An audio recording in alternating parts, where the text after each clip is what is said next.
Londra'dan herkese selamlar, ben Çiğdem Adan. Bugün sizlerle yine çok önemli bir konuyu konuşacağız. Bana gelen sorular doğrultusunda ben videolarımı hazırlıyorum biliyorsunuz. İngiltere'ye yerleşme vizeleriyle ilgili ve bugünkü konu sponsor firmalar. Sponsor firmalar cevap vermiyor diye herkes ağlıyor ama bunun arkasındaki gerçek nedir? Onları konuşacağız bu videoda. Size elimden geldiği kadar araştırarak cevap vermeye, bu videoyu hazırlamaya çalıştım. Ayrıca da içlerinden seçtiğim 3 arkadaşın durumunu örnek çalışma olarak bu videoda göstereceğim sizlere. İlginizi çok çekecek. Sonuna kadar takip edin.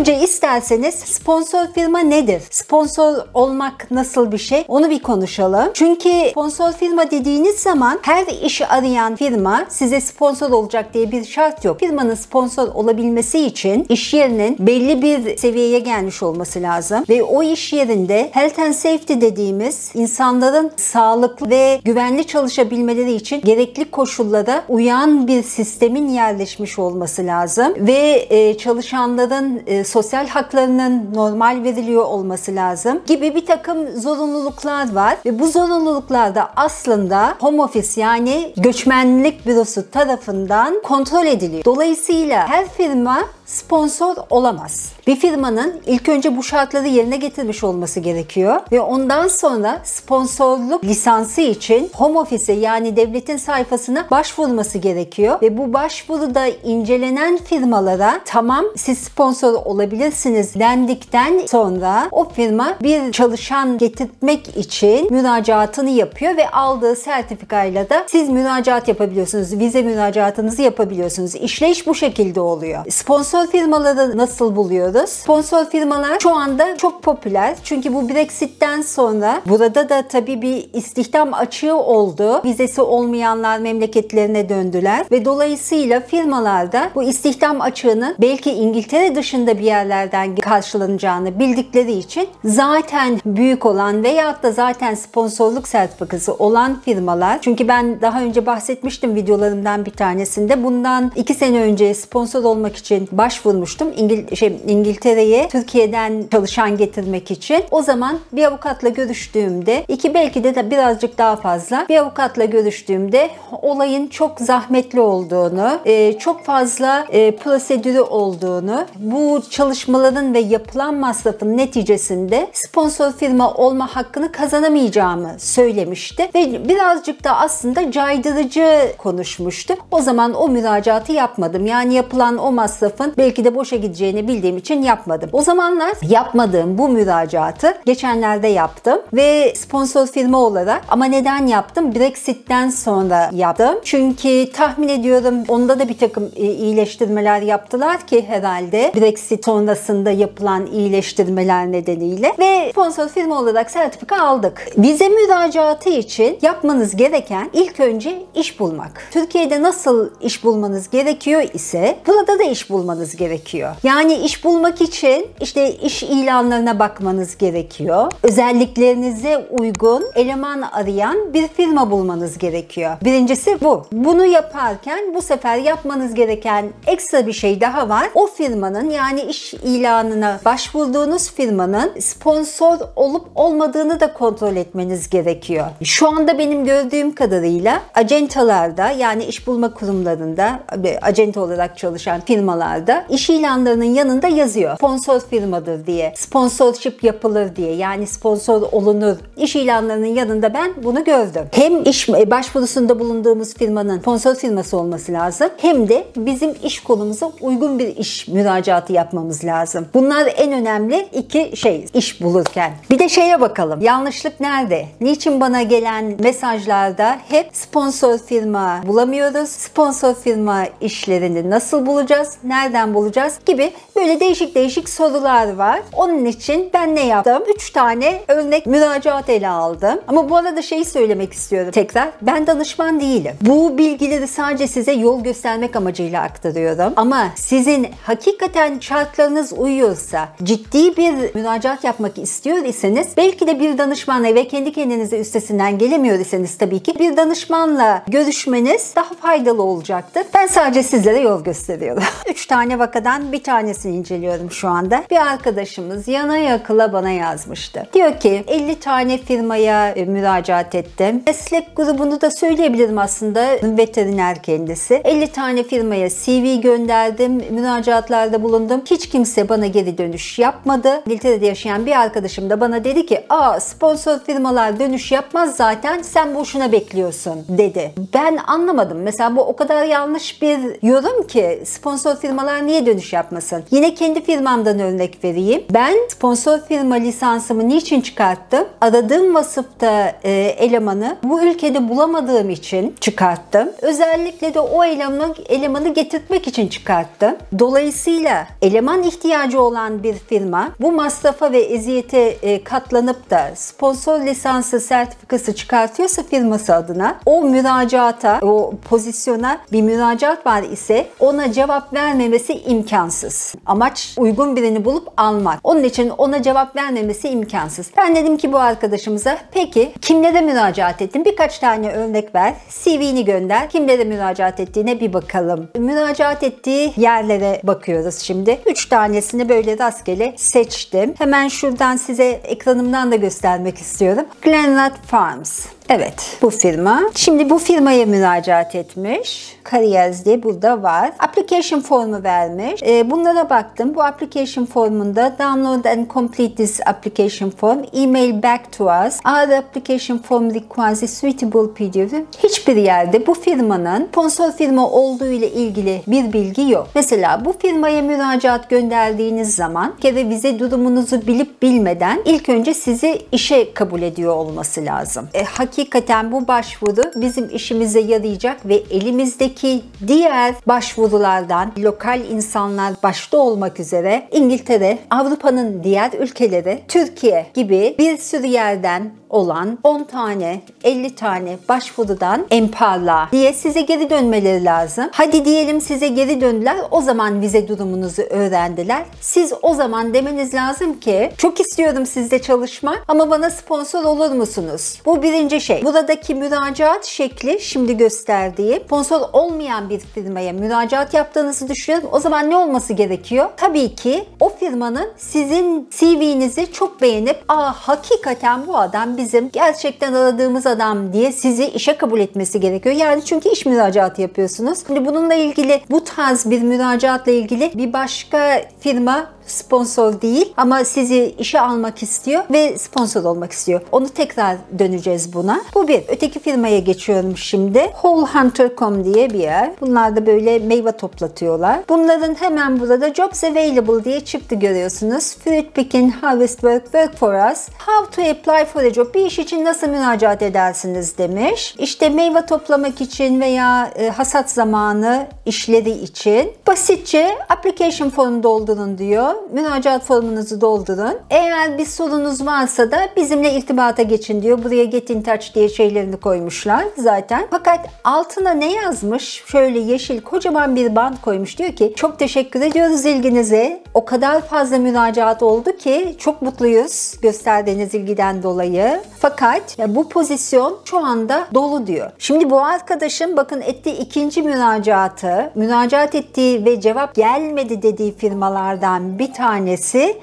o pozisyon yok. Öyle bir pozisyon yok. Şimdi üçüncü bir örneğe geçelim. Yine aynı arkadaştan bahsediyorum. Hani 50 müracaat yaptım ama hiçbiri bana geri dönmedi. Sponsor firmalar cevap vermiyorlar diye ağlayan arkadaşın. Bu arada yani çok tatlı kendisi, konuşmak istemiyorum tabii, öyle demek istemiyorum ama olayı dramatize ederek hani daha iyi anlayın diye kullanıyorum bu örneği zaten. Şimdi öteki de aracı firma. Ona da bakıyorum. bakıyorum hemencecik. LKL Services. Evet, bu da diyor ki Find Daily Jobs and Careers with LKL. İşlerle ilgili bilgi direkt zaten gözümüzün önünde. Hemen söyleyeceğim. Locations any diyelim. Her yerde arıyoruz. Position type any, health size any. Search'e basıyorum. Bu 500'lük bir şeyde Cambria'da 500'lük bir sürü için arıyorlar. More info, birazcık daha fazla bilgi olsun diye hemen basalım. Apply now diyor. Müracaat edin diyor. Ama hala bu job description var. Sponsorlukla alakalı hala hiçbir şey yok. Bunu geçiyorum. Bir öncekine dönelim. Burada bu numarayı buldum. Bakın sponsorlukla ilgili bir şey söylemiyor. Ben şimdi hemencecik buna bir telefon açıyorum. Çünkü burada diyor ki sorularınız var ise diyor bu Steve Owens'ı arayın diyor. Şimdi biz bu Steve Owens'ı arayalım bakalım. Sponsor oluyor musunuz diye soracağım tabii ki. Oh, hi Steve. I would like to ask a few questions regarding the job ad you have on LKL page. Can you call me back please on this number? Thank you very much. Steve dönmedi. Zaten dönse açacaktım ki siz de duyun diye. Videoyu yaparken geri döner. Onu da ilave ederiz. Hi, good afternoon. I would like to get some information about the, new job opportunities. I need someone to come over with a sponsor company. So, do you have any sponsor companies on your database? We don't, no, sorry. Whereabouts are they coming over from? From Turkey. Right. Let me give you an email address. And if you email the person with what you're trying to achieve, he will be able to sort of see whether we may be able to do anything. Okay. So, have you got a pen and paper handy? Sure, I do. ADRIAN. Yes. Perfect. Okay, great. If you explain what you're trying to do, and then he should be able to come back to you and answer it. Okay, thank you very much for that. Thank you. Take care. Bye bye. Bye. So gördünüz mü? Bu arkadaş mesela buraya e-mail göndermiş. İnsanların hiç portföyünde sponsor firma bile yok. Değerlendirilmemiştir bile. Belki diğerleri de aynı şekilde. Evet, gördüğünüz gibi bunda sponsor firma olduklarına dair bir şey yok. Öyleyse ben şimdi bu arkadaşın yaptığı müracaatları şöyle değerlendiriyorum. Aslında bir sponsor firmaya müracaat yapmadı. Aslında iş müracaatları yapıyor. Öyleyse iş müracaatları nasıl ki Türkiye'de iş bulmak zor ise İngiltere'de de iş bulmak zor. Onun için sabırlı bir şekilde size uygun, sizi kabul edecek bir firmayı bulmaya çalışmanız lazım. Bu arada da özelliklerinizi arttırmaya çalışın. Unutmayın ki sadece Türkiye'den bir müracaat yapmıyorsunuz. Yani bu olanaklar, vize şartları sadece Türkiye için değil, bütün ülkeler için geçerli. Aynı şartlar, puanlama sistemi bütün ülkelere açık. Dolayısıyla başka ülkenin insanlarıyla da rekabet ediyorsunuz. Yani daha büyük bir pazara müracaatta bulunuyorsunuz. Onun için bu şeyinizi kırmasın ve yapmanız gereken şey sahip olduğunuz özellikleri bir yandan hazırlık yaparken bu özellikleri de bir yandan arttırmanız. Şimdi gelelim ikinci arkadaşın durumuna. 20 yaşında boya ustasıymış. Henüz yolun çok başında, çok genç, çok hevesli, bana o kadar güzel şeyler, dönüşler yazmış ki abla sen önümü açtın, ufkumu açtın. Artık kendimle ilgili plan yapabiliyorum. Ne istediğimi biliyorum. Kendime hedef çiziyorum demiş. Çok güzel. Benim zaten yapmaya çalıştığım bu. Aslında mümkün olduğu kadar fazla insana ulaşayım derken kastetmeye çalıştığım da o. Yine bir başka takipçim bana şey demiş. Bu kadar yoğunluğun arasında birilerinin hayatına dokunabiliyor olman çok güzel demişti. O da beni çok gururlandırdı. Çok teşekkür ediyorum. Yapmaya çalıştığım gerçekten de bu. Şimdi bu boyacı arkadaşımız kendine mesleği ile ilgili sertifika çıkartmış. Çok güzel bir CV hazırlamış. Ondan sonra mesleki yeterlilik belgesini çıkartmış. İnşaat boyacısı diye. Ondan sonra mesleki yeterlilik kimlik kartı çıkartmış. Bunların hepsi çok güzel. Fakat bana ilk yazdığı zaman, bunlarla ilgili soru sorduğu zaman, bu benimle konuştuktan sonra hazırlattığı şeyler. İngilizce ile ilgili bilgi verir misin dedi. Zaten bundan önceki videomda İngilizce sınavının üstünde durmuştum. Onu da sakın ihmal etmeyin. İzlemediyseniz izleyin. Abla benim İngilizcem var zaten. Biliyorsunuz İngilizce B1 seviyesinde olması lazım. Benim İngilizcem var zaten. Ama dedi 3 ay daha kursa giderim, İngilizceyi hallederim. Arkadaşlar 3 ay daha kursa gidip İngilizceyi halledemezsiniz. İngilizce o kadar kolay bir lisan değil. İngilizcenin vokabüleri yani kelime sayısı o kadar fazla ki Türkçe'de tek kelime ile söylediğimiz bir şeyin İngilizce'de 3-5 tane kelime karşılığı var. Ben geldiğim zaman buraya öyle saçma şeyler konuşuyor. Ben İngilizce okumadan geldim. Sadece business İngilizcesi, çalıştığım işten dolayı business İngilizcem vardı. Benim lisanım başka. Fransızca ve Almanca okudum ben. İngilizce okumadan geldim. Ve komik şeyler konuşuyordum ki çünkü İngilizce ne zaman öğrenmiş olursunuz veya bu sınava ne zaman hazırlanmış olursunuz? İngilizce düşünmeye başladığınız zaman ve hatta İngilizce öğrenmek, İngilizce rüya görmeye başladığınız zaman oluyor. Öyle hani 3 aylık, 6 aylık kurslarla İngilizce olmuyor. Onun için ben diyorum ki size benim söylediklerimi kendinize hedef olarak alın ve o yolda çalışmaya başlayın. Yes, Steve, sorry about this. Regarding the job position actually. Okay, which one? 400 hertz. In Somerset or in South Wales? Oh, let me see. Hold on. Oh, in Gloucestershire. Oh, in Gloucester. Okay, yeah. Yeah. So you have other job positions as well? Yes, I've got some in South Wales. I've got some in Somerset and some in Gloucester. The reason I called you actually, I have a friend of mine who wants to come over from Turkey. So he needs a sponsorship actually to be able to get his visa. Would you be interested in something like that? Because he forwarded you his CV, but he hasn't heard anything. So he's quite skilled. Okay. So that's the reason I'm calling. We don't do any sponsorships at all. What the guys have to do is come here and then we can find them a job then. So they need to make their own way here. We don't get involved in immigration and sponsorship at all. I see. But once he gets here, if he's looking for a job on the farm, that's okay. But we don't go any step further than that. I see. It's just way too expensive to sponsor somebody in the UK. It's about £14,000. We've looked into it. Oh, did you? Really? Yeah, there just isn't enough money in the job to do that for us. Evet, duyduğunuz gibi herkesin de şeyi değil, diyor ki bu iş için ödeyeceğimiz para zaten sponsorship fiyatının çok üstünde, 14.000 pound falan gibi. Ben bunu bilmiyorum tabii, bana o kadar mal olacak onu bilmiyorum. Bir başladık, bir yola çıktık ama söylediğim gibi pahalı bir şey. Yani gerçekten size ihtiyacı olan bir firmanın bunu ödememesi için bir neden yok. Üçüncü örnek çalışmada İstanbul Üniversitesi İktisat mezunu, benim okulum. Sonra kurumsal firmalarda stajları olmuş falan filan. Ekonomi ve girişimcilik adına çalışmaları olmuş biriyim diyor. Ankara Anlaşması'yla maalesef red almış. Yazık olmuş. Evet, İngilizce seviyem B1 Pearson onaylı demiş. Dil sertifikalarım mevcut. Sponsor firma bulma olaylarında sıkıntı yaşayacağımı düşünüyorum. Evet, doğru. Bunun yanı sıra dayım İngiliz vatandaşı ve 20 yıldır orada. Kendisinin 2 yıllık restoran işletmesi var.